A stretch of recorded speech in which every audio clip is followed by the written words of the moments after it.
여러분 반갑습니다. 2020학년도 9월 고1 전국연합학력평가 국어 영역 선생님과 해설 강의 듣게 됐습니다. 선생님은 윤일식이고요.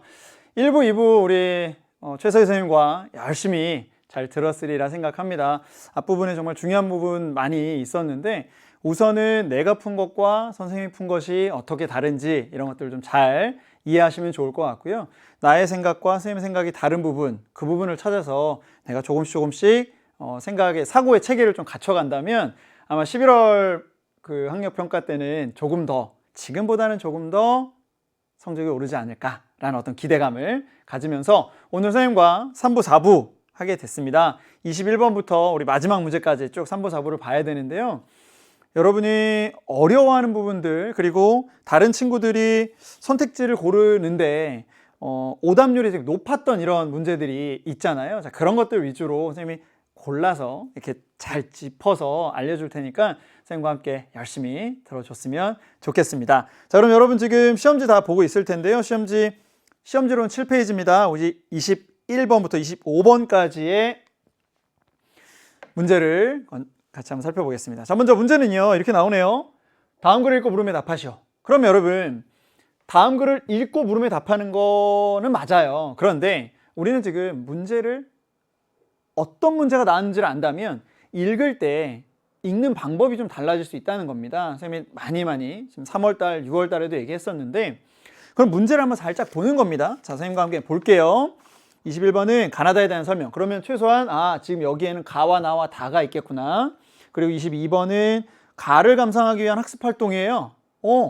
학습활동을 하는데 기억, 미음 중 감상 내용을 적절하지 않은 것. 학습활동을 봤더니 질문을 통해 작품을 감상하는 거야. 그러면 적절하지 않은 거니까 나머지 4개는 다 맞을 거라는 거죠. 그치? 한방눈이 왜 슬프냐, 벽과 천장, 순이, 발자국, 1년 12달 이런 것들을 물어볼 거라는 거예요. 아시겠죠? 23번은 나 작품만 보면 알 수 있겠다. 나 작품이 나올 거니까 A, B, C.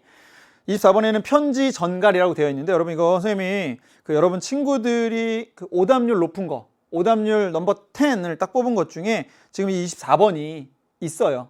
편지와 전갈, 다시 말하면 가작품에 나오는 편지와 나작품에 나오는 전갈이 어떤 역할을 하는지 정확히 알아야만 풀 수 있는 문제였을 겁니다. 그쵸? 자, 요게 10개 오답률 높은 문제 10문제 중에 9번째에 들어 있었습니다. 현대시가 쉬운 듯 쉽지 않구나 라는 걸 이제 그런 것을 알 수 있죠. 25번은 보기를 참고하여 다를 감상합니다. 자, 중요한 문제 여기 있었네요. 보기를 참고하면서 다를 보면 다작품이 어떻다? 훨씬 더 잘 이해가 된다. 보기를 안 보고 다를 보면 조금 어려울 수 있어요. 아시겠죠? 자, 그래서 잠시 우리가 가와 나를 먼저 살펴보고요. 다는 보기가 있었구나. 보기를 참고하여 여러분이 보기를 다 읽었다고 생각하고 다작품 가도록 하겠습니다. 아시겠죠? 접근법은 이렇게 가는 거고. 자, 작품 가인데요. 가는 제목이 있어요. 윤동주의 눈 오는 지도입니다. 자, 독서에는 제목이 없는데 문학에는 제목이 있죠. 그럼 그 제목은 의미가 있다 없다? 있다. 그쵸? 윤동주 시인의 눈 오는 지도예요. 보죠. 순이가 떠난다는 아침에. 그러면 여러분 이게 시라는 건 결국에는 감정의 표현이잖아요. 그러면 어떤 감정이 어떤 상황 속에서 드러났을까? 이런 것들을 좀 잘 알아간다는 거. 그게 중요합니다. 자, 순이가 떠난다는 아침에. 그러면 누군지는 모르지만 누군가가 떠나. 나랑 관계없는 사람이 아니겠죠. 이름도 부르는 걸 보면. 떠난다는 아침에 말 못할 마음으로 한방눈이 나려. 눈이 내리는 아침에 누군가 떠나. 순이가 떠나. 슬픈 것처럼 창밖에 아득히 깔린 지도 위에 덮인다. 그러면 한방눈이 내려서 창밖에 아득히 깔린 지도는 뭐냐면 이 시적 화자가 바라보는 창밖 풍경인 거죠. 창밖 풍경을 창밖에 아득히 깔린 지도라고 표현을 했습니다. 그러면서 거기에 눈이 쫙 내려 쌓인다. 그쵸? 누군가 떠나는 날인데 눈이 막 쌓이고 있는 그 장면. 기쁨이 막 넘치나요? 그런 것 같지는 않습니다. 그쵸? 방 안을 돌아다 보아야 아무도 없습니다. 외롭다, 쓸쓸하다, 감정 느껴지나요? 벽과 천정이 하얗다. 하얀 거는 정말 아무것도 없어, 텅 비었어 라는 의미의 어떤 하얀 느낌. 방 안에까지 눈이 내리는 것일까? 여러분, 밖에 눈이 내리는데 내가 너무 슬프고 너무 외롭고 지금 너무 나 혼자 있는 것 같고 그러니까 이 방 안에까지 막 눈이 내리는 것처럼 느껴지는 시적 화자예요. 정말 너 그렇죠? 순이겠죠. 이렇게 너는 잃어버린 역사처럼 훌훌히 가는 거냐? 가는 것이냐? 떠나기 전에 일러둘 말이 있던 것을 편지를 써서도 내가 너 떠나기 전에 하고 싶은 말을 편지에 써 두었었던 것을 편지를 써서도 네가 가는 곳을 몰라. 어느 거리, 어느 마을, 어느 지붕 밑 너는 내 마음속에만 남아있는 것이냐. 곧 가는 곳을 모르니까 네가 간 곳을 모르니까 너는 어디에만 있어요? 내 마음에만 있구나. 간 곳을 알 수가 없다는 거죠. 네 조그만 발자국이 눈이 자꾸 나려 덮여 따라갈 수도 없다. 그러니까 발자국을 남겼을 텐데 그 눈이 내려서 발자국도 없어졌어. 따라갈 수가 없어.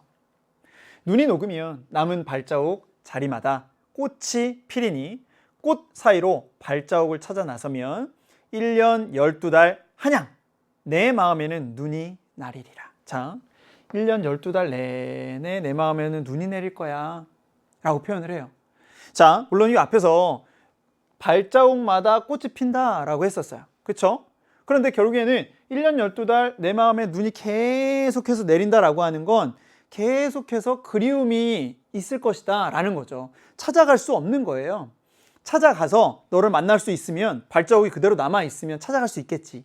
그러면 그립다기보단 반가움과 막 너무 기쁨이 넘칠 텐데 1년 12달 한양 내 마음에 눈이 계속 내린다는 건 찾아갈 수 없는 어떤 상황들, 그러니까 그리움이 더욱더 커진다라는 것으로 표현을 했구나 라고 이해하면 될 것 같아요. 그래서 어떤 이별의 안타까움, 그죠? 그리고 순이라고 하는 이 대상에 대한 좀 간절한 마음 이런 게 좀 드러나 있구나 정도로 이해하면 가작품은 이해가 잘 됐을 겁니다. 그리고 이 작품과 연결된 게 22번에 있었죠. 22번 잠시 후에 풀도록 하겠습니다.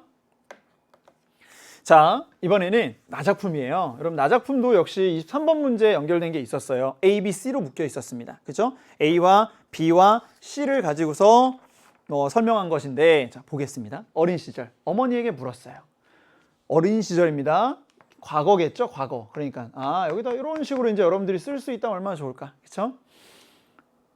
내일은 언제 오나요? 그랬더니 엄마가요. 하룻밤만 자면 내일이지. 다음날 다시 어머니에게 물었어요. 누가요? 어린 시절에 내가 물었겠죠.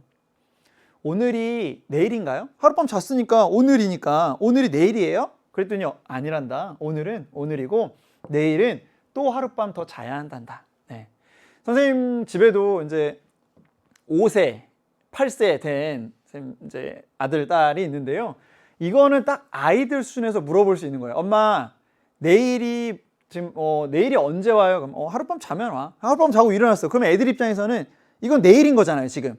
그러면 엄마, 그러면 오늘이 지금 나 눈 떴어요. 이거 내일이죠? 아니, 지금 네가 눈 떴으니까 이건 오늘이야.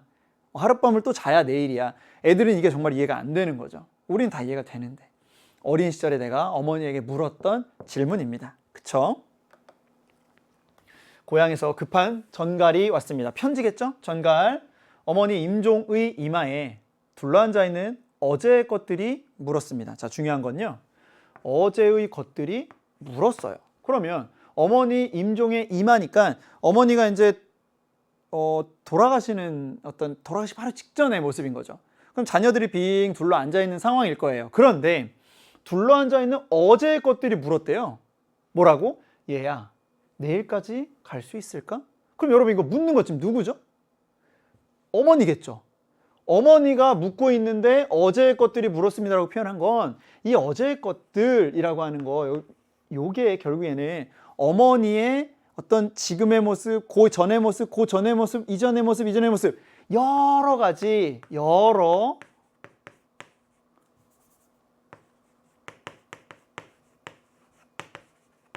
어머니의 여러 가지 어떤 모습들, 뭐 예를 들면 어머니가 지금 80대다 라고 하면 뭐 50대의 어머니, 55세의 어머니, 60세의 어머니, 65세의 어머니, 70세의 어머니, 그런 어머니들이 쭉 물어봤구나 라고 이해하시면 될 것 같아요.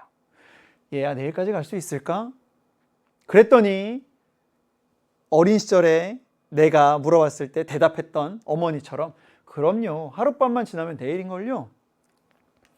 어제의 것들은 물도 들고 간신히 기운도 차렸습니다. 곧 이 어제의 것들이라고 하는 건 지금의 어머니를 잊게 한 어머니의 예전의 모습들. 네. 그래서 물도 좀 드시고 기운도 좀 차리시고 그랬어요. 다음 날 어머니의 베갯모에 수실로 뜨인 학 한 마리가 날아오르며 다시 물었습니다. 여러분 이런 건 되게 시적인 표현이죠. 수실로 뜨인 학 한 마리가 날아오르며 이거 어떻게 된 거죠? 어머니께서 이제 이런 거를 우리가 소천 이런 말도 쓰고요. 뭐 운명하셨습니다라고도 씁니다. 그죠? 돌아가신 것 같아요. 소천 하늘로 이제 부름을 받았다. 그죠? 다시 물었습니다. 오늘이 내일이지? 어머니가 물어보. 오늘이 내일이지? 그랬더니 내가 대답해요. 아니에요. 오늘은 오늘이고 내일은 하룻밤을 지내야 해요. 자, 여러분 여기에서 느낄 수 있는 건 어머니의 임종을 어떻게 하면 하루라도 더 뒤로 미루고 싶은 그런 어떤 자녀의 마음 이런 것들이 좀 느껴질 수 있을까요? 과연 여러분에게? 그러니까 오늘이 야 내일이 됐잖아. 너 내일까지 갈 수 있을까? 그랬더니 그럼요 어머니 내일까지 사실 수 있어요 라고 얘기를 했는데 하룻밤이 지났잖아요. 그러면 얘야 그러면 오늘이 어제 말한 그 내일이 된 거지? 그치? 아니요. 오늘은 오늘이에요 어머니. 내일은 아직 안 온 거예요. 하룻밤 더 자야 내일이거든요. 하루만 더 저희랑 있어주세요. 이런 마음을 여기 담고 있구나라고 이해할 수 있으면 여러분 정말 시를 정말 깊게 잘 이해한 거예요. 자, B 부분이고요. 자, C입니다. 이제 더 이상 고향에서 급한 전갈이 오지 않습니다. 왜요? 어머니 돌아가셨다는 얘기가 더 이상 없겠죠. 그렇죠? 그러면서 우리 집에는 어머니는 어제라는 집에, 아내는 오늘이라는 집에, 딸은 내일이라는 집에 살면서 나와 쉽게 만나는 법을 알고 있기 때문입니다. 자, 뭐뭐 때문입니다 라고 했는데 이게 이유예요. 그렇죠? 전갈이 오지 않는 이유가 이거라는 거죠. 그치? 다시 말하면 여러분 어머니는 어제라는 집에 살고 있기 때문에 내가 쉽게 만날 수 있어. 다시 말하면 뭐예요? 어머니는 어디에 있어요? 내 추억 속에 있구나. 기억 속에 있구나. 아내는요. 오늘이라는 집에 지금이잖아. 이거는 말 그대로 현재. 그쵸? 현재. 딸은 내일이라는 집에 살면서. 그러니까 딸은 내일이라는 집에 살고 있다? 딸은 지금 딸이 있을 수도 있고요. 아니면 지금 딸이 되게 어린데 얘가 자라면 어떻게 될까라는 걸 상상할 수 있는 거잖아요. 그렇죠? 그러면서 과거의 어머니도 만날 수 있고 지금의 내 아내도 만날 수 있고 딸의 미래까지도 얘가 이렇게 자라면 이렇게 되겠지라는 걸 생각하면서 만나는 법을 알고 있기 때문에 더 이상 급한 전갈은 오지 않는다라고 표현한 겁니다. 자, 어떻게 보면 아까 그 B 부분의 마지막 부분을 얘기할 때는 좀 슬픈 그죠? 어머니의 돌아가신 상황을 얘기하는데 상당히 담담하게 그렇죠? 막 울면서 돌아가셨어 이게 아니라 그렇죠? 여기 어머니는 어제라는 집에 계시니까 내가 쉽게 만나는 법을 알게 되었다라고 얘기를 하면서 슬픔을 이렇게 막 눈물로 막 승화시키고 이런 부분은 아닌 거 확인할 수 있죠. 그렇죠? 시인의 감정을 이렇게 표현을 하고 있다라고 이해하시면 될 것 같습니다. 흔히 말하는 이런 것들을 우리가 뭐라고 그러냐면 육친과의 사별 이렇게 표현하거든요. 그러니까 육친이라고 하는 건 나의 정말 피부치와 같은 우리 부모님 이렇게 얘기를 하는 건데 돌아가신 것에 대한 이야기를 하고 있구나라고 보시면 되겠습니다. 아시겠죠? 자, 잠시 후에 이제 문제에서 다시 한번 또 살펴볼 거고요. 자, 그 다음엔 다작품인데 우리 25번에 나와 있는 건 떠있음이라는 것이 가변적, 유동적, 덧없다, 무상하다 이런 의미랑 중첩되어 있다 이런 말이 있어요. 그러면 최소한 다작품은 떠있다. 그죠? 떠있다라는 것에 대해서 가변적이다와 무상하다 이 두 개 괜찮다, 좋다와 좀 좋지 않다라는 두 가지를 같이 이야기하겠구나 정도는 이해하실 수 있겠죠. 자, 그러면서 이 작품은 이라고 얘기를 합니다. 아예 그냥 그 덧없음을 슬퍼하지 말고 순순히 받아들이며 삶을 즐길 것을 제안하고 있습니다. 그게 이 작품이라는 거예요. 우리 읽지도 않았어 아직 다. 그런데 다작품에 대한 얘기를 이렇게 해주잖아요. 존재의 무상성을 통찰함으로써 오히려 근원적인 긍정에 도달한다. 무상함. 정말 왜 있는 거야? 이렇게 사는 게 뭐야? 그런 무상함에서 긍정으로 넘어갈 수 있다는 거죠. 근원적인 긍정에 도달한다. 한번 읽어보겠습니다, 여러분. 다가 무슨 내용인지. 자, 나산처사는 나이가 들어 거의 80인데요. 그러면 이제 나산처사, 그죠? 노인이에요, 노인. 알 수 있죠, 그렇죠? 마치 신성과 같답니다. 그래서 내 암자로 와서 이렇게 얘기합니다. 아름답도다 암자요. 화초, 약초 다 좋아. 바위, 너무 좋아. 그러나 그대는 귀양 온 사람이야. 나산처사가 얘기하는 거죠. 나에게, 그렇죠? 아마도 정약용 본인일 겁니다. 그렇죠? 나에게 뭐라고 얘기하냐면 귀양 온 사람인데 임금이 사면하면 여기 당신 떠나야 되는 거 아니야? 그런데 무엇 때문에 꽃모종도 심고 약초 씨앗도 뿌리고 샘도 파고 못도 도랑도 만들고 바위를 세우고 왜 이렇게 열심히 여기에 오래 살 것처럼 하세요? 라고 나산처사가 물어보는 거죠. 열심히 살려고 노력하는 그 모습이 이 사람은 이해가 안 되나 봐. 그쵸? 그러면서 이렇게 또 얘기해요. 나는 30년 전 나산의 남쪽에 암자를 세웠어. 거기에 사당을 모시고 자손들을 길렀어. 그러나 대충 깎은 나무로 기둥 세우고 낡은 밧줄로 얽어 놓았고 뜰과 채마밭은 가꾸지 않고 잡초가 무성했어. 다시 말하면 뭐예요? 나는 암자를 짓고 있었지만 엄청 막 열심히 가꾼 사람 아니야. 나는 그렇게 안 했거든. 자, 내 삶이란 떠 있는 것이기 때문에 그렇게 했대. 이 사람은 삶에 어떤 삶의 무상감, 이거 때문에 나는 그냥 대충 그냥 잡초도 안 뽑고 그냥 그렇게 살았었어. 그러니까 나는 당신이 왜 이렇게 하는지 잘 이해가 안 돼. 이렇게 얘기를 하는 거겠죠. 그러면서 그래서 내 호를 떠 있는 사람 뜻에서 부부자, 그리고 내가 사는 집을 떠 있는 집이라고 해서 부암이라고 했대요. 나도 이와 같은데 자네야 어떻겠는가? 너 지금 귀양 온 사람이니까 자네가 이렇게 정원을 가꾸는 것이 나는 이해가 되지 않아. 자, 됐나요? 여기까지 딱 이해한 내용은 나산처사라는 사람은 삶에 되게 무상감에 젖어 있구나. 왜 열심히 해? 어차피 여기 떠날 텐데 왜 열심히 해? 어차피 우리 사람은 다 죽는 건데 이거잖아요, 지금. 자, 그러면서 나는 일어나 경의를 표하며 말합니다. 싸우지 않아요. 내가 경의를 표합니다. 대단하십니다. 이러면서 통달하신 말씀입니다. 선생께서는 삶이 떠 있다는 걸 잘 알고 계십니다. 칭찬해요, 우선. 그러면서 호수물이 넘치면 거기 있던 부평초가 도랑에 가 있고 큰 비가 내리면 나무로 깎은 인형이 물에 떠내려가죠. 그렇죠? 사람들은 이런 걸 잘 알고 있고요. 선생께서도 스스로의 삶을 이에 비유했어. 그러니까 맞아. 그렇지. 맞아요. 지금 그 나산처사 당신이 말한 게 틀린 거 아니에요. 라고 얘기를 합니다. 자, 떠 있는 것이 어디 이뿐입니까? 고기는 불에로 떠 있고 어류에 이제 공기주머니죠. 불에로 뜨고 새는 날개로 뜨고 물방울 뜨고 안개도 뜨고 해와 달도 떠 있고 별도 뜨고 하늘도 뜨고 지구도 작은 구멍들을 말미암아 떠 있고 만물과 만민을 그 위에 살게 하잖아요. 이렇게 보면 천하에 떠 있지 않은 것이 어디 있겠습니까? 자, 보세요. 여기는 이렇게 가는 거죠. 자, 모든 것이 떠 있다. 그러니까 이쪽은 그 떠 있다라고 하는 것에서 무상감을 느꼈다면 지금 정의해 보면 모든 건 떠 있어. 누구만 떠 있는 건 아니잖아요. 라고 얘기하라는 거죠. 자, 그러면서 여기 어떤 한 사람이 있어. 큰 배를 타고요. 여러분, 큰 배를 타고 간다고 하자고요. 그런데 한 잔의 물을 배 위에 쏟아놓고서 거기에 작은 풀잎을 배처럼 띄운다고 하자고. 그리고는 그것을 떠 있는 걸 비웃어.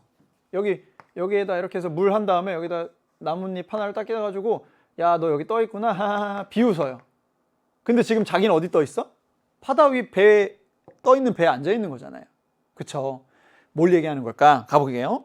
자, 그러면서 지금 천하에 떠 있지 않은 것은 없거늘 선생께서는 떠 있음을 홀로 상심하시어 자신의 이름과 집에 그런 뜻을 드러내셨는데요.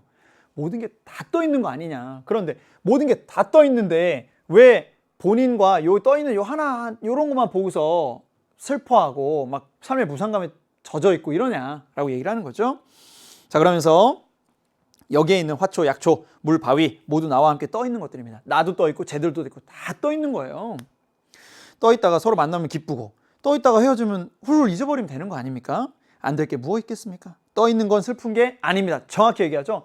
떠 있는 거 슬픈 거 아니에요. 삶의 무상감에 빠져 있을 정도가 아니에요. 자, 어부는 떠다니면 고기 잡고 장사꾼들은 떠다니면 이익을 얻고. 그쵸?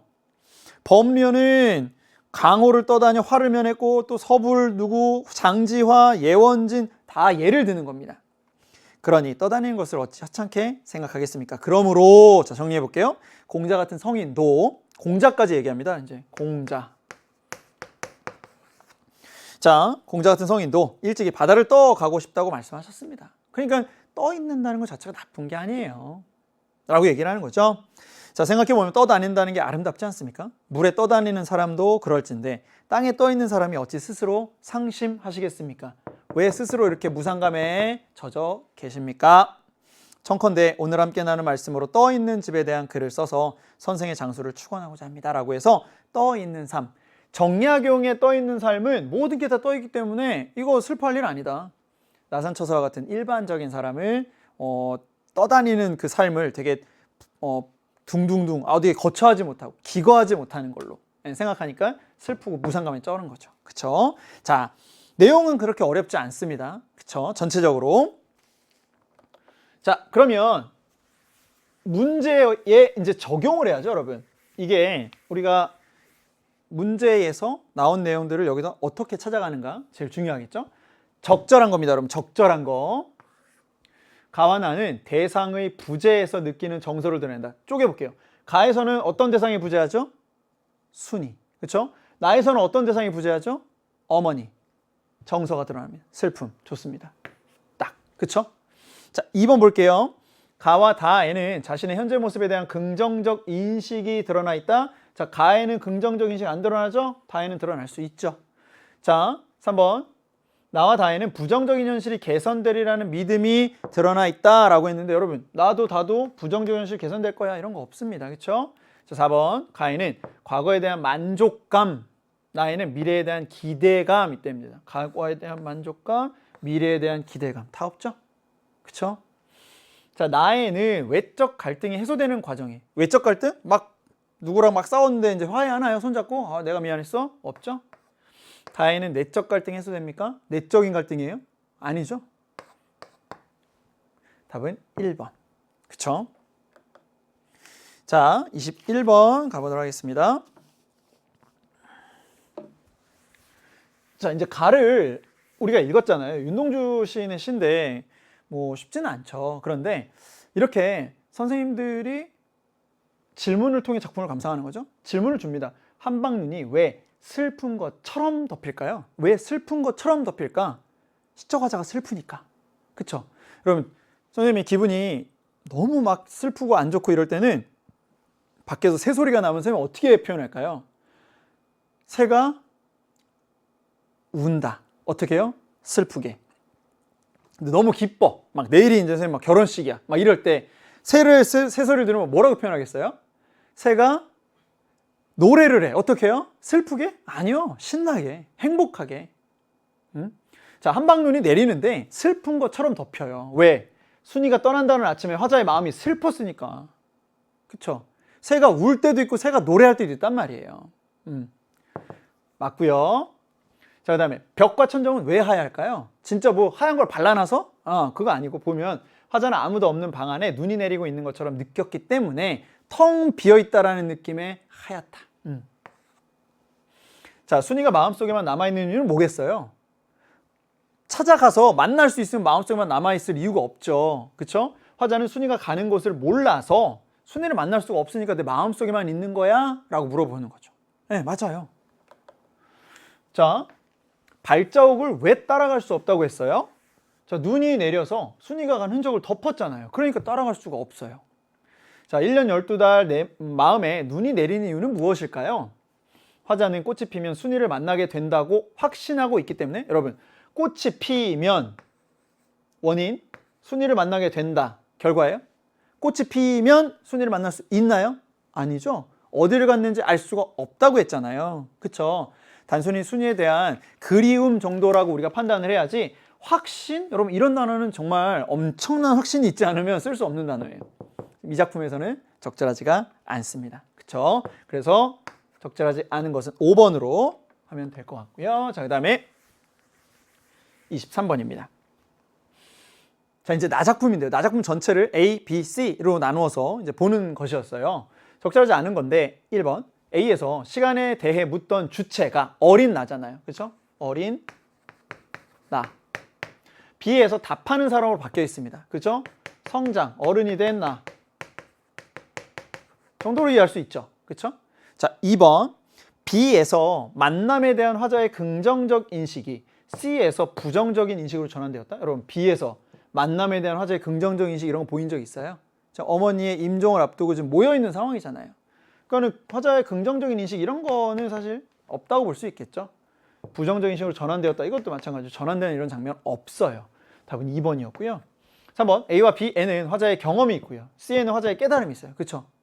어렸을 때의 경험, 그다음에 성인이 되어서 어머니의 임종을 앞둔 그 상황의 경험. 그래서 거기서 깨달음을 얻었다. 맞는 말. A와 B는 대화 형식이죠. 어릴 때 내가 엄마한테 물어보고 지금 그 임종을 앞둔 어머니가 나에게 뭘 물어보고. C는 독백의 형식. 맞습니다. 그렇죠? 자, 5번 A에서 B, B에서 C로 시간의 흐름에 따라 시상이 전개되죠. 그죠? 어린 나, 돌아가신 어머니, 그 다음 돌아가신 이후에 내가 깨달음. 그쵸? 맞는 말. 답은 2번이었습니다. 자, 아까도 얘기했었지만 이 문제를 여러분 친구들이 오답률 높은 것으로 뽑았는데요. 편지는 우리 그 가작품에 있었던 편지, 나는 전갈에서 나작품에 있는 전갈입니다. 역시 전갈도 뭐 편지겠죠. 야, 어머니 지금 돌아가시기 얼마 안 남은 것 같아. 그러니까 빨리 와. 이런 전갈. 자, 적절한 거 찾아보겠습니다. 1번 편지와 달리 전갈은 화자가 대상을 만나러 가는 계기가 되는 소재이군. 어때요? 전갈은 내가 어머니를 만나러 가게 되는 계기잖아요. 얼른 와 라고 한 거니까. 2번 편지와 달리 전갈은 시대 상황에 대한 화자의 인식을 드러내는 소재이다. 여러분 지금 전갈을 통해서 뭔가 시대적 상황 이런 게 드러났어요? 없었잖아요. 그쵸? 편지도 마찬가지? 이것도 없고요. 전갈과 달리 편지는 편지가 화자에게 대상의 소식을 전해줍니까? 아니죠. 화자에게 대상의 소식을 전해주는 게 아니라 화자가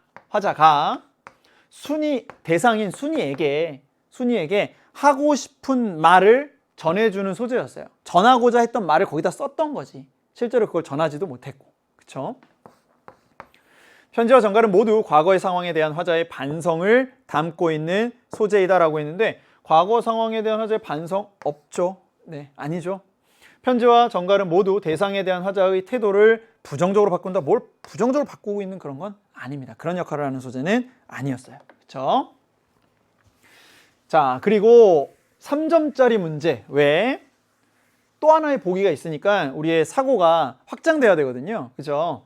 자, 그래서 우리가 읽었습니다. 아, 떠있음이라는 게 이런 것도 있고 이런 것도 있구나. 그런데 이 작품에서는 순순히 받아들이고 즐겨라. 삶의 무상성을 통찰해서 오히려 더 근원적인 긍정으로 가는 거지. 인간만, 너만 그런 게 아니다. 모든 게 다 떠있는 거 아니냐. 그러니까 떠있는 존재들끼리 만났을 때 기뻐하고 헤어지면 또 다른 만남을 준비하고 그러면 되는 거지. 거기에 파묻혀가지고 막 힘들어하고 뭐 그러지 말자. 자, 그러면 적절한 거 찾겠습니다. 1번 나산처사가 자신의 집을 떠있는 집이라고 한 것은 떠있는 것이 아름답다는 근원적인 긍정에 도달했다. 여러분 떠있는 게 아름답다고 생각했어요? 나산처사가? 아니요. 삶의 무상감에 빠져 있었습니다. 적절하지 않아요. 나산처사가 나산의 남쪽에 암자를 세웠어요. 사당을 모신 것은 자신의 삶이 덧없다는 것을 인정하지 않았기 때문인가요? 아니죠. 보면 이 암자는 대충 지었고요. 풀도 안 베고 잡초가 뭐 무성이 잘한다고 했어요. 그냥 대충 있다고 했습니다. 왜? 내 삶은 덧없거든. 그렇게 열심히 깎고 열심히 뭐 아름답게 지을 이유가 없다. 그죠? 자신의 삶을 덧없다는 것을 인정하지 않은 게 아니라 인정한 거예요. 자신의 삶이 덧없으니까 그냥 이렇게 대강 지은 거죠. 그치? 자, 그러면 3번은 글쓴이가 어부 장사꾼을 슬프게 여기지 않은 것은 자, 자신이 만나는 대상이 덧없는 존재임을 깨닫지 못했다? 여러분 지금 뭘 만나는 대상이 덧없는 존재임을 깨닫지 못했어요? 글쓴이가? 깨달았는지 못했는지 이런 것들에 대한 얘기는 안 나왔어요. 그냥 본인이 깨달은 거지. 그죠? 그 대상들이 뭐 덧없는 존재임을 깨달았다 안 깨달았다 이게 지금 여기서 나타난 건 아니죠. 4번 글쓴이가 날개로 떠있는 새의 처지가 자신과 비슷하다고 여긴 것은 왜? 우리 모두 떠있는 존재니까 그것은 존재의 무상성에 대해 안타까워한 것이라고 볼 수 있고, 지금 존재의 무상성이에요. 아우 얘네 진짜 아우 왜 사니, 의미 없는데, 이런 거예요? 아니잖아요. 그쵸? 자, 글쓴이가 꽃 모종을 심고 약초 씨앗을 뿌리는 것은 가변적인 상황에서도 덧없음을 슬퍼하지 않고 자신의 삶을 즐기고 있는 것으로 볼 수 있는 거죠. 그쵸? 상황 속에서 자신의 최선을 다하고 있구나 라고 이해하면 5번 맞다라고 확인할 수 있을 겁니다. 아시겠죠? 자, 지금 여기에서는 여러분 24번 문제를 우리 친구들, 여러분의 친구들이 오답률이 상당히 높은 걸로 나왔는데, 다시 한번 좀 생각해 보세요. 작품에서 쓰이는 소재의 특징들 잘 알 필요가 있습니다. 아시겠죠? 자, 그러면 26번부터 28번 문제, 자, 세 문제인데 현대소설이에요. 현대소설.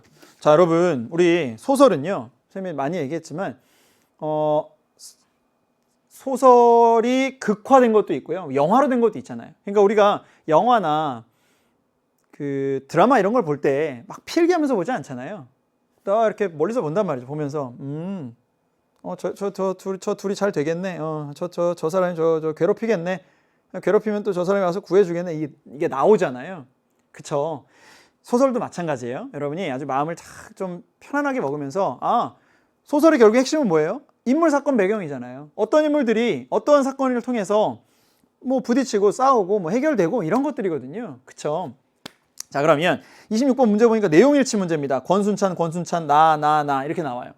제목을 봤습니다. 이기호라는 작가가 쓴 권순찬과 착한 사람들이에요. 여러분, 이 작품은 2015년 작품이거든요. 그리고 좀 이기호라는 저 교수님은 지금 현재 이제 그 대학교에서 강의하는 교수님이세요. 그러니까 이 작품은 정말로 따끈따끈한 작품입니다. 그야말로. 지금까지 우리가 뭐 1930년대, 40년대, 50년대 이런 작품이 아니라는 거예요. 아시겠죠? 그래서 여러분 시간 있을 때 이런 작품들, 소설들 많이 읽으면서 그 감수성을 좀 키워놓는다면 수능 볼 때 또는 뭐 모의고사 볼 때 또는 학교에서 문학 시간에 좀 쉽지 않을까라는 생각이 듭니다. 자, 또 27번, 28번에 보니까 전체적인 이 작품에 대한 이야기를 좀 도와주는 선생님의 어떤 해설이 있습니다. 그래서 기억을 통해 추론할 수 있는 건 윗글을 감상한 내용을 적절하지 않은 것이에요. 아시겠죠?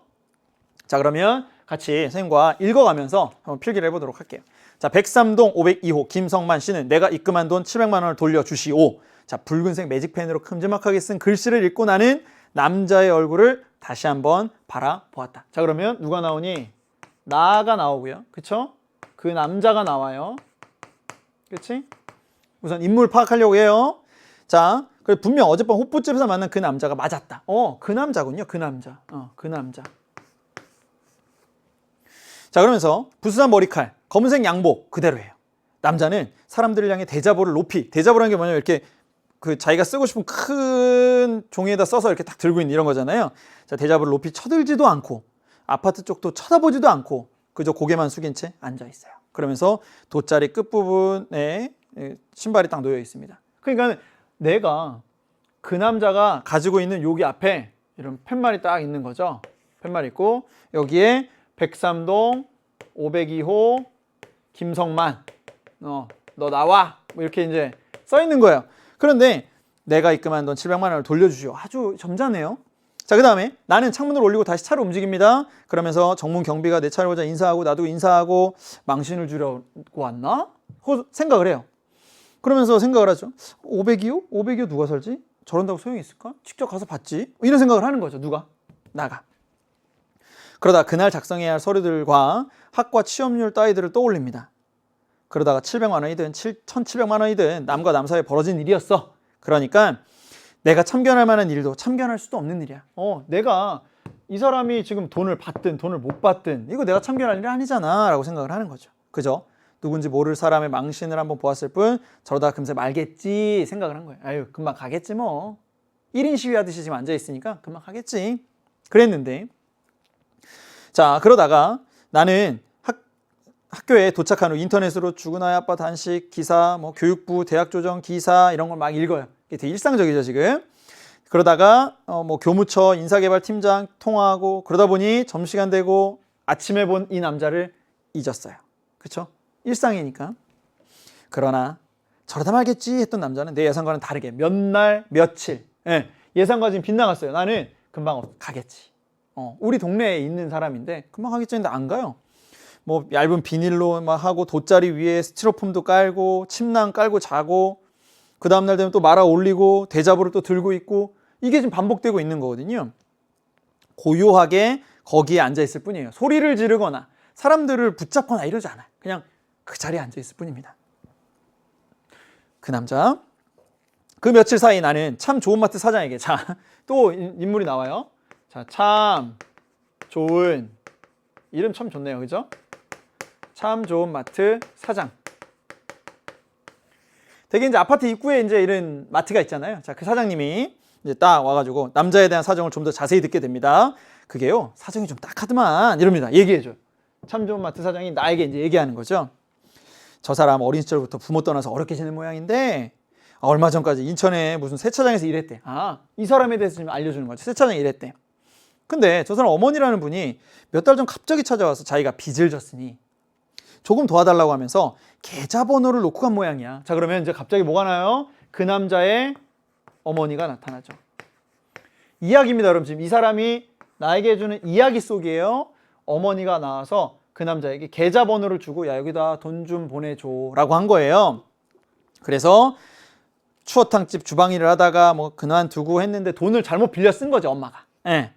그래서 처음에 200을 빌렸는데 400만 원이 되고 600이 되고 700이 되고 이랬나 봐. 그래서 올해 왕래가 없었던 아들에게 와서 돈을 좀 그 계좌번호를 주면서 좀 입금을 해주라 라고 얘기를 한 거예요.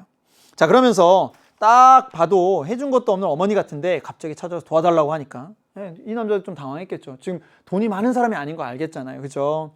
그러면서 그래도 이 사람이 몇 달 뒤에, 이 사람은 여기에요. 그 남자입니다. 이 사람이 몇 달 뒤에 그 계좌로 돈을 넣은 모양이에요. 그럼 어머니가 준 계좌로 이 사람을 입금을 했네. 입금을 한 거야, 아들이. 그쵸? 자, 군소리 없이 700만 원 전부. 네, 전부. 자, 참 좋은 마트 사장은 그 대목에 잠시 말을 끊어요. 왜 끊을까? 뭔가 좀 다른 얘기가 있나 봐요. 언제부터인가 란 헤어 센스 여사장도, 자, 여기 헤어 센스 여사장, 헤어 센스 사장 도 지금 요 옆에 앉아가지고 지금 같이 이제 우리 이렇게 같이 이야기를 지금 나누고 있는 중이다. 그치? 우리 옆에 자리를 잡고 앉았습니다. 매미 울고 날파리가 많은 여름 저녁이야. 지금의 시간적 배경은 여름 저녁이구나. 그럼 여러분, 여름 저녁에 밖에 비닐 쳐놓고 스티로폼 깔고 밖에서 침낭에서 자는 거 여러분 상상해 보세요. 행복할까요? 편안할까요? 우리 저녁에 샤워 안 하고 잠자려고 그러면 너무 힘들 때 있잖아요. 그쵸? 지금 그거를 지금 며칠째 하고 있는 거예요. 누가? 그 남자는. 왜? 김성만이라는 사람한테 돈을 받으려고 온 거죠. 그쵸? 갑니다. 그러면 중략 가고요. 그래도 저 남자하고 정이 참 많이 들었는데 뭘 한 것도 없지만 그러면서 여러분 그 윗부분에, 중략 윗부분에 더 안타까운 얘기가 있는데 그 사이에 저 사람 어머니도 그 돈을 갚았다는 거예요. 자, 안타까운 얘기예요. 그 남자가 이제 아들이죠. 입금을 했어요. 근데 그 사이에 어머니도 또 입금을 한 거예요. 그러니까 어떻게 된 거죠? 입금이 2개가 된 거잖아. 이해되니? 그 상황입니다. 안타깝게도 살고 있던 방 보증금도 빼고 아는 사람한테 돈도 빌리고 해서 그 돈을 갚고 얼마 뒤에 바로 돌아가셨대요. 누가? 어머니가. 그쵸? 700만 원을 좀 넣어줘 하고서 이 아들이 못 넣을 것 같으니까 어머니가 또 뭐 어떻게 해서 돈을 입금을 했는데 아들은 또 아들대로 또 준비를 해가지고 입금을 한 거예요. 2개가 들어간 거죠. 그래도 중략입니다. 밑에 정 많이 들었는데 뭘 한 것도 없지만 몇 달 동안 매일매일 얼굴 보고 인사했는데 라고 이제 내가 생각하는 거죠.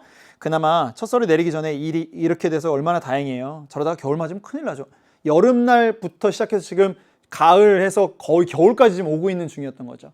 계속 이러고 있던 거죠. 그럼 김석만이라는 사람은 지금 못 만났구나. 안 만나주는구나.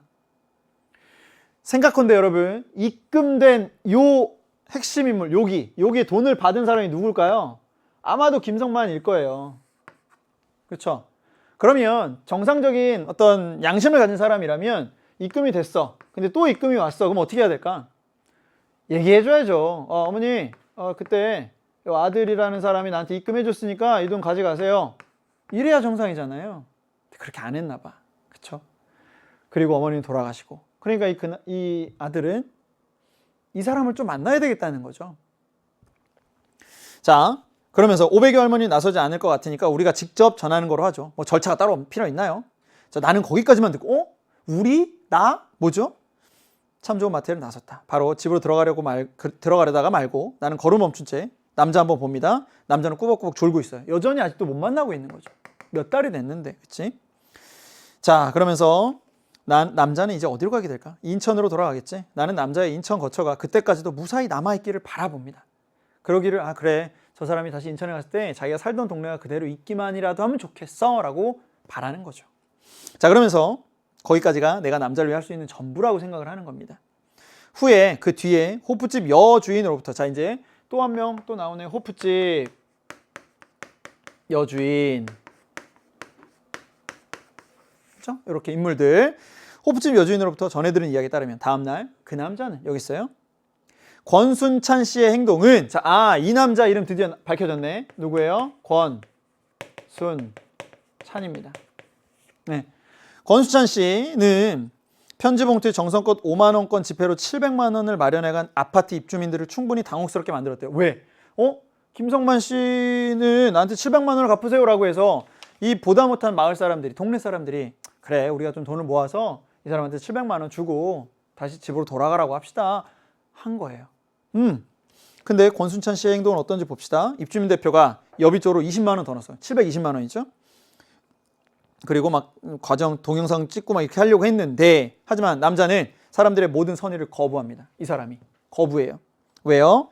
남자는 그렇게 말하고 다시 대작업판을 잡고 딱 자리에 앉아요.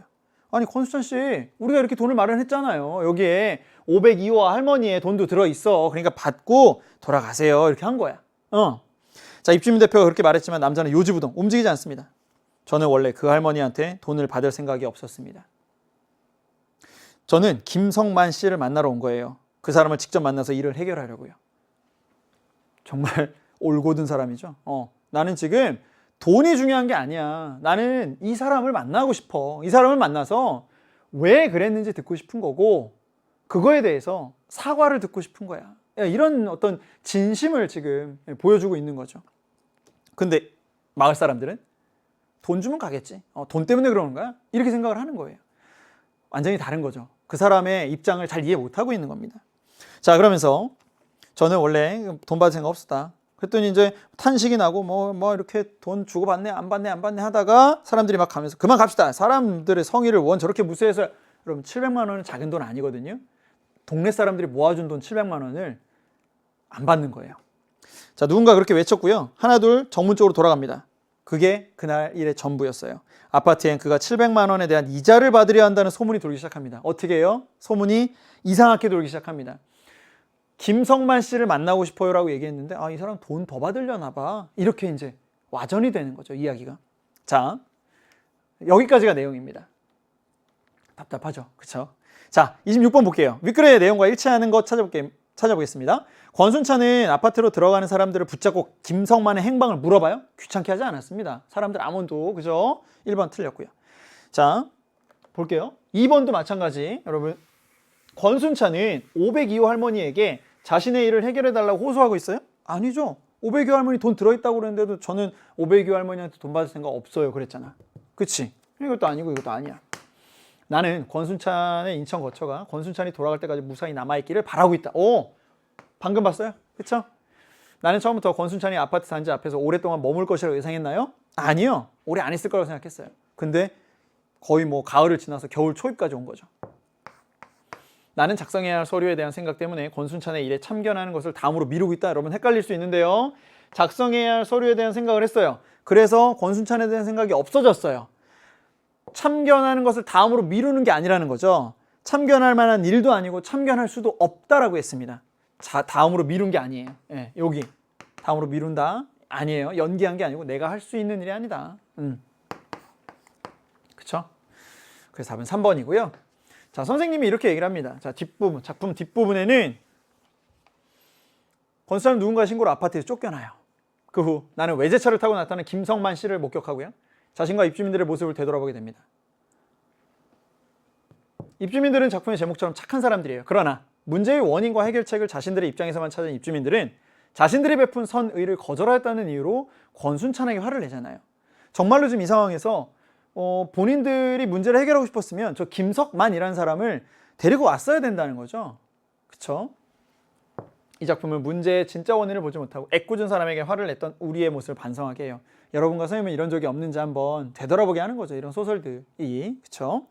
자, 그래서 27번 보면 자, 기억을 통해 추론하는 겁니다. 기억은 어디냐면 제일 마지막 아파트에 그가 700만 원에 대한 이자를 받으려 한다는 소문이 돌았어요. 정말 나쁜 소문이죠. 그죠?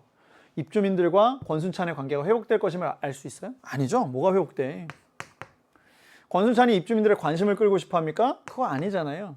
권순찬에 대한 입주민들의 생각이 바뀌고 있음을 알 수 있어요. 그렇죠? 처음에는 도와주려고 했는데 우리의 호의를 거절하니까 저 사람 봐라. 저 나쁜 사람 아니야? 이러면서 이상한 소문이 나기 시작합니다. 권순찬이 기다리는 김성만이 아파트에 나타날 것임을 알 수 있다. 전혀 그거 아니죠. 알 수 있는 거 아니에요. 그냥 권순찬이 사라지니까 유유히 김성만이 나타난 거지. 입주민들이 권순찬을 오해했던 자신들의 실수를 인정하고 있습니까? 아니요. 인정하는 게 아니라 계속해서 더 오해하고 저 사람 돈 받으러 하는구나. 돈 더 받고 싶어 하는구나. 오해하는 거예요. 그렇죠? 3번이 적절하고 나머지는 적절하지가 않습니다. 자, 28번. 윗글의 감상 적절하지 않은 건데요. 권순찬이 김성만을 기다린 것은 자신이 해결하고자 하는 문제의 원인이라고 생각한 거죠. 누구? 김석만이라는 사람이 내가 만나야 되는 거예요. 그 사람을 만나야 뭔가 문제가 해결이 될 수 있는 거죠. 오케이. 입주민들이 돈을 모아 권순찬에게 주려고 한 것은 문제의 해결책을 입주민들의 입장에서 찾은 결과로 볼 수 있겠죠. 내 입장에서 나의 호의예요. 그렇지? 입주민들이 권순찬에게 화를 낸 것은 문제의 진짜 원인을 보지 못하고 애꿎은 사람에게 화를 내는 것으로 볼 수 있어요. 맞아요. 실제로 지금 이 상황에서 마을 사람들이, 동네 사람들이 화를 내야 될 대상은 김성만이잖아요. 그쵸? 자, 4번.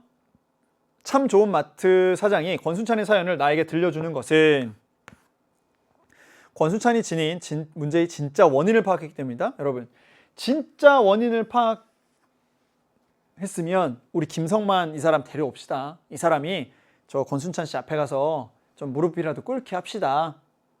이런 얘기를 했어야죠. 근데 그게 아니에요. 그냥 알고 있는 얘기 전달해 준 겁니다. 그쵸? 5번. 권순찬이 입주민들의 선의를 거부한 것은 입주민들의 돈을 받는 것이 권순찬이 원하는 해결책이 아니었으니까. 1번과 여러분 비슷해요. 자신이 원하는 문제의 어떤 해결책은 김성만을 만나는 거지 돈 받는 게 아니었어요. 그쵸? 맞습니다. 예. 자, 그래서 여러분 이런 작품들도 보면서 바로 이해할 수 있는 어떤 그런 능력이 있다면 정말 우리 현대소설 앞으로 공부하기가 되게 쉬워질 거예요. 자, 선생님이 지금 본 것처럼 인물과 사건을 놓고서 지금 이 인물과 좀 대립하고 있구나. 김성만이라는 인물은 등장하지도 않았잖아요, 방금은. 그쵸? 그냥 마지막 보기 박스에서 뭐 외제차를 타고 나타났다 이렇게만 나오지. 권순찬과 마을 사람들 그리고 김성만을 각각 우리가 잘 파악했는지 그 부분을 좀 확인해 줬으면 좋을 것 같습니다. 아시겠죠? 자, 29번부터 31번인데요. 문제 한번 볼게요. 여러분, 세 문제밖에 없네요. 가와 나의 공통점입니다. 그리고 30번은 가와 나에 대한 설명이고요. 그리고 31번은 보기를 참고하여예요. 보기를 참고하여니까 보기 참고하라니까 읽어볼게요. 기억에서 미음인데 가작품이거든요. 가작품 보기 전에 이걸 봐야지. 여러분 여기서 잠깐 얘기하면 29번이 여러분 친구들이 오답률 넘버 10 중에 넘버 1입니다. 제일 많이 틀렸어요. 왜 그럴까요? 좀 헷갈리는 부분이 있기는 합니다, 여러분. 2번, 3번을 헷갈린 친구들이 참 많을 거예요. 2번, 3번. 그러니까 지금 3번을 답한 친구들이 대략 한 45%, 48% 정도 되는 것 같고요. 2번을 답이라고 한 친구들이 그거의 반, 한 22% 정도 되는 것 같습니다. 그러니까는 헷갈릴 수 있는 부분이 있어요. 선생님이 설명할 겁니다. 그리고 31번 같은 경우도 10개의 오답률 높은 것 중에 7위에 들어 있습니다. 그러니까 지금 여러분 모르긴 모르겠지만 선생님이 볼 때 고등학교 1학년 여러분이 약한 거죠. 아직 고전 공부를 열심히 제대로 해본 적이 없어서 요럴 때 좀 제대로 해보자고요. 자, 보기를 한번 읽어볼게요. 31번의 보기. 이따가는 안 읽어도 되겠지. 자, 가해는 속세를 벗어나 자연의 아름다움을 즐기면서 유유자적한 삶을 살고자 하는 화자의 모습이 드러나 있습니다. 자, 그럼 여러분 이런 거는 이제 앞으로 잘 알아야 돼요. 속세라고 한다면 우리가 지금 살고 있는 세상을 얘기할 거예요. 뭐 더 많은 돈을 벌고 싶어하고 더 큰 집에 살고 싶어하고 뭐 이런 것들 있잖아요. 성공하고 싶고 막 이런 거. 네. 이것과 딱 반대되는 개념으로 나오는 게 언제나 자연입니다. 무위자연 이렇게 하는 거. 속세를 떠나는 것, 속세에서 벗어나는 것. 어디로 가는 거예요? 자연으로 가는 거죠. 그렇죠?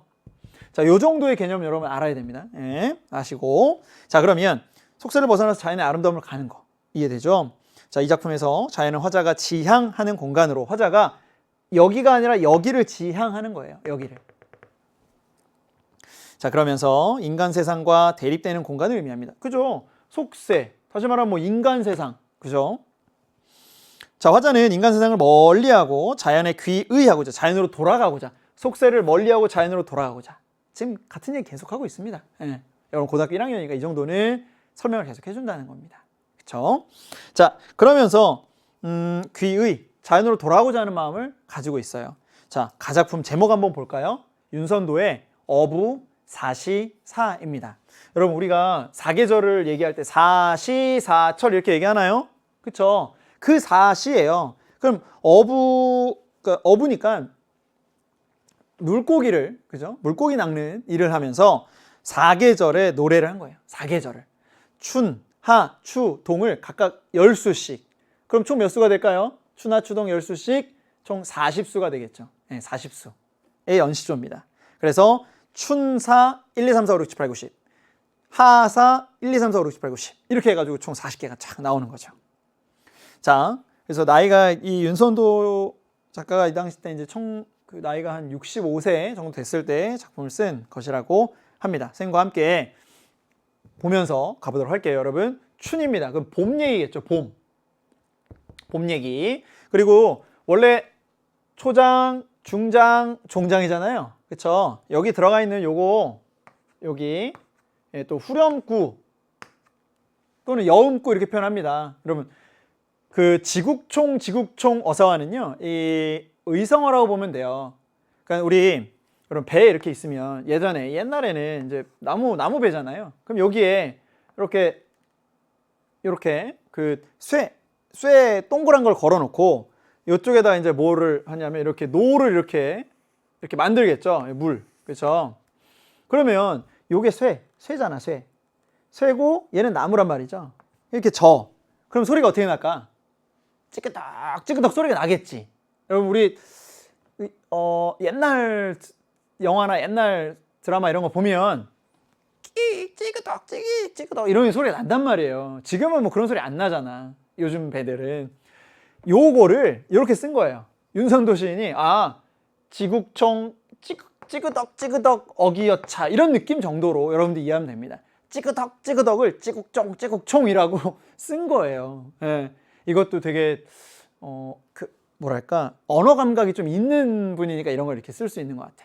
예. 그리고 이쪽 뭐 돛 내려라 뭐 이런 것들은 그 하사의 두 번째 줄 보세요. 뱉더라, 그죠? 추사의 첫 번째 줄 뱉더라. 동사의 몇월 번은 배 메어라 이런 거잖아요. 그래서 1수부터 10수까지 배가 출항부터 귀항까지, 출항에서 귀항까지의 과정이 이 두 번째 줄 여기에 이제 드러나 있습니다. 그러니까 이거는 꼭 뭐 해석해야 된다 아니다의 개념은 아니고요. 이게 지금 춘사 6이니까는 배가 출항을 해서 뭐 바다 한복판 정도에서 다시 돌아오는 과정으로 바뀌는 그 정도가 될 거예요. 그렇죠? 자, 이 정도 이해하시고 찌그덕 이런 건 좀 알 필요가 있죠. 자, 그래서 석양이 비꼈으니 이제 석양이 비꼈으니까 밤이 거의 이제 석양이 비껴 내려가고 있으니 그만하고 돌아가자. 돛 내려라 배 버들이며, 여러분 버들이며 물가의 꽃은 굽이굽이 새롭구나. 봄이니까 여러분, 봄이니까. 그쵸? 새롭게 막 피고 막 이러잖아요. 찌그덕 어기야차. 자, 삼공을 부러워하랴. 여러분 삼공 뭐예요? 영의정, 좌의정, 우의정. 삼공을 부러워하랴. 자, 부러워하랴는 뭐예요? 부럽지 않다. 안 부러워. 만사를 생각하랴. 만 가지 일을 생각하겠느냐? 세상 일을 생각하겠느냐? 생각 안 한다. 설의적 표현 맞네요. 그렇죠? 29번에 2번에 지금 이 내용이 있습니다. 그죠? 설의적 표현. 자, 구준비 멎어 가고. 자, 왜? 하사니까. 여름 이야기. 구준비 멎어 가고 시냇물이 맑아옵니다. 뱉더라 뱉더라 낚싯대 둘러맵니다. 팍 둘러매고 깊은 흥을 못 금하겠다. 낚싯대를 딱 둘러매니까 막 흥취가 일어나는데 그 금할 수가 없어. 막 멈출 수가 없어. 너무 힘이 나. 지구촌 호사와 연강 첩장은 자 안개 낀 강에 겹겹이 둘러싼 산봉우리는 뉘라서 그려냈느냐. 누가 그렸는지 진짜 멋있네. 기분이 지금 너무 좋으니까. 네, 너무 좋으니까. 자, 추사입니다. 추사. 가을 이야기예요. 물 외에라고 합니다. 여러분 물 외에 물이라고 하는 건 여러분 사물. 사물이 있는 곳은 세상. 세상은 결국에는 속세. 그렇죠? 속세의 바깥. 물 외에 속세를 떠난 것에 조한 일이 여러분 조한이라는 건 깨끗한입니다. 네. 이런 거 정도는 이제 알아갈게요, 여러분. 조한과 듀타가 있어요. 듀타. 그죠? 요거는 이제 이건 우리가 진짜 이렇게 좋아해라고 하는 거고요. 조한은 깨끗하다예요. 그러니까 세상을 벗어난 것에서 깨끗한 일이 어부생이 아니겠느냐. 어부생에만이 깨끗한 일이야. 어웅을 웃지 마라. 자, 배 물고기 잡는 늙은 사람을 웃지 마라. 비웃지 마. 그림마다 그려 있어. 얼마나 주인공인데 비웃지 마. 나도 지금 어웅이 되고 싶어서 지금 여기 왔는데 비웃지 마. 사시 흥이 한 가지나. 사시 봄 여름 가을 겨울 흥이 한 가지인데 추강이 으뜸이라. 최고. 넘버 원은 바로 가을의 강이다.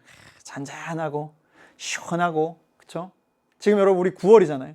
날씨 어때요? 너무 좋잖아요. 아침 저녁은 조금 춥지만 낮에의 그 햇살 너무 좋고. 그쵸? 추강이 으뜸이랍니다. 자, 그리고 동사입니다. 이제 겨울 이야기예요. 겨울. 물가에 외로운 솔. 물가에 소나무가 하나 딱 외롭게 서 있어요. 혼자 어이 씩씩하냐. 외로워 보이긴 하는데 야 너 진짜 씩씩하구나. 네. 소나무. 대단해. 대단해 이렇게 얘기하는 거잖아요. 뱀에어라 뱀에어라. 험한 구름 하나지 마라. 원망하는 거 하지 마. 왜? 세상을 가리운다. 여러분 여기서 말하는 세상은요 이렇게 얘기해야 되겠죠. 속세예요. 속세. 야 저 험하게 생긴 저 구름 저거 하나지 마. 저 뭐라고 하지 마. 왜? 속세를 가려주잖아. 이거를 가려주는 거니까 이 험한 구름에 대한 이 시적화자의 감정은 어떨까요? 좋아요. 기본적으로. 어떨 때는 여러분 구름이 안 좋은 걸로도 쓰입니다. 그런데 지금 여기처럼 속세를 내가 보고 싶어 하지 않고 내가 가고 싶어 하지 않는 속세를 가려주는 험한 구름? 좋은 거지. 그죠? 그러니까 이렇게 하나지 마라. 파랑성을 싫어 마라. 파랑성은 여러분 물결 소리거든요. 물결의 소리를 싫어하지 마. 왜? 진혼. 속세의 시끄러움. 이것도 그냥 속세라고 보자고요. 이것도 그냥 속세라고 보자고. 속세를 막는구나. 뭐가? 파도 소리가. 그러니까 험한 구름, 파도 소리 다 어떻게 해요? 긍정적으로 보는 겁니다. 그쵸? 그러니까 선생님 구름은 다 나쁜 거잖아요. 구름은 뭐 다 간신을 얘기하는 거잖아요. 아니라고요. 이렇게 봐야지. 그치? 자, 여기까지가 가작품입니다. 그쵸? 가작품이고요. 자, 나작품. 제목을 볼게요. 제목. 남석하의 초당 춘수곡인데요. 초당이라는 건 억새나 짚으로 만든 작은 집을 말합니다. 그 춘수라고 하는 건 봄철의 졸음, 봄철에 노곤하게 잠들어 있는 졸음이에요. 그러니까 그 초당에서 봄철에 이렇게 노곤하게 잠들어 있을 때 깨서 부른 노래 정도로 이해하면 되겠습니다. 자, 초당 늦은 날에 깊이 든 잠 겨우 깨어 대창문을 바삐 열고 작은 뜰에 방황하니 왔다 갔다 하는 거죠. 시내 위에 버들잎은 봄바람을 먼저 얻어 위성 땅 아침 비에 원객의 근심이라. 자, 위성 땅 아침 비라는 건 벚과 이별하는 장소에 아침 비가 내리는 풍경입니다.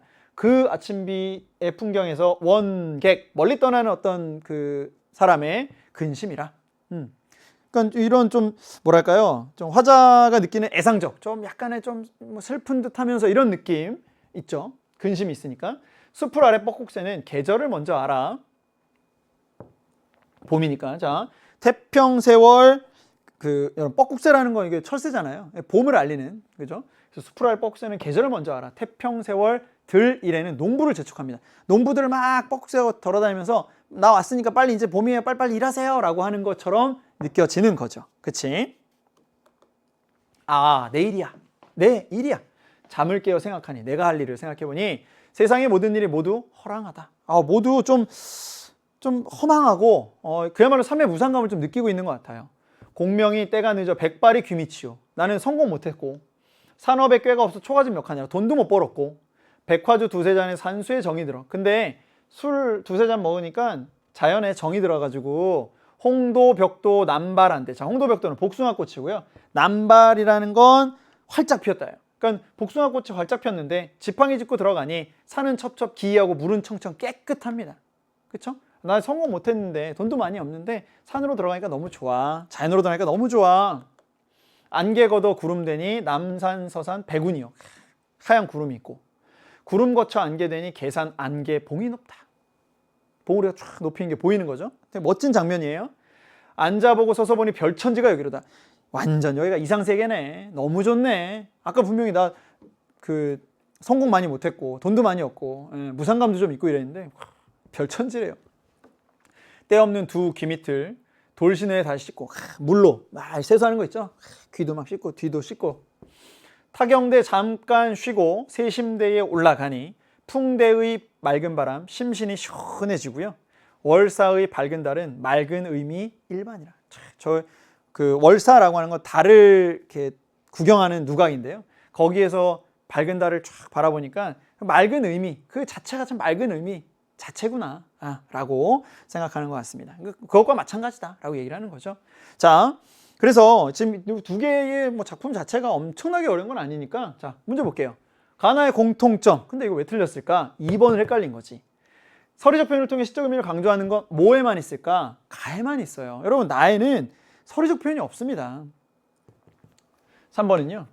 영탄적 어조를 통해 화자의 정서를 부각한다. 자, 영탄적 어조가 어디는지 찾아보면 가에서는 새롭구나 라든가 막는 도다 이런 게 있고요. 나에서는 내일이야 이런 거 있어요. 그죠? 여기 있는 거죠. 의인화된 대상이 세타 비판 아니잖아요. 서리적 표현을 통해 이거는 가에만, 그죠? 나는 없어요.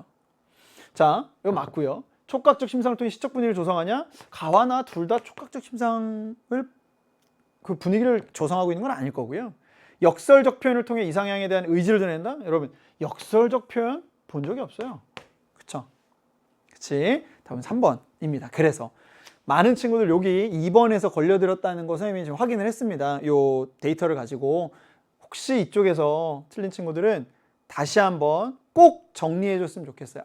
내가 가의 서리적 표현을 찾았는데 나의 서리적 표현이 어디 있다고 생각을 했기 때문에 일로 왔을까? 근데 글로 갔더니 없구나. 내가 잘못 봤구나. 아시겠죠? 그게 그 공부가 돼야 됩니다. 그래야 다음에 똑같은 실수를 반복하지 않아요. 아시겠죠? 자, 30번입니다. 요거는 작품만 잘 이해하면 어렵지 않게 풀 수 있는 문제니까 작품 한번 볼까? 자, 가의 버들, 나의 뻐꾹새, 계절감을 드러냅니다. 둘 다 봄입니다. 자, 맞고요. 가의 흥과 나의 정은 자연에서 화자가 느끼는 정서예요. 그쵸? 막 너무 흥이 나고 좋죠? 3번 가의 어음과 나의 농부는 화자의 처지에 공감하는 인물이다. 여러분, 화자의 처지에 공감하나요? 지금 농부가? 아니죠? 그치? 어옹이 화자의 처지에 공감을 해요? 아니에요. 야, 어옹을 비웃지 마. 그림마다 그려 있어 라고 했던 거지 어옹이 나를 이해해준다 이렇게 볼 수 있는 부분은 없어요. 이것도 아니에요. 그쵸? 적절하지 않은 건 3번이네. 그치? 가의 추광과 나의 밝은 달은 화자가 긍정적으로 인식하는 대상이에요. 으뜸이라 그랬잖아요. 그죠? 밝은 달, 마지막에 뭐라고 했어요? 맑은 의미구나 라고 했잖아요. 맞는 말. 5번 가의 낚싯대와 나의 백화주는 낚싯대 매니까 흥이 막 절로 나고요. 나 뭐 돈도 없고 성공도 못했는데 백화점 마시니까 자연이 너무 좋다. 막 이러면서 풍류를 즐기는 화자의 모습을 드러낸다. 그쵸? 맞다라고 볼 수 있습니다. 그치? 상황 속에 이렇게 파묻히는 게 아니라 나 그래도 괜찮아. 즐기지 뭐. 네, 풍류. 그죠? 느낄 수가 있었습니다. 3번 적절하지 않고 나머지는 다 맞구나 확인하세요. 31번은 자 이것도 여러분 친구들 많이 틀렸더라고요.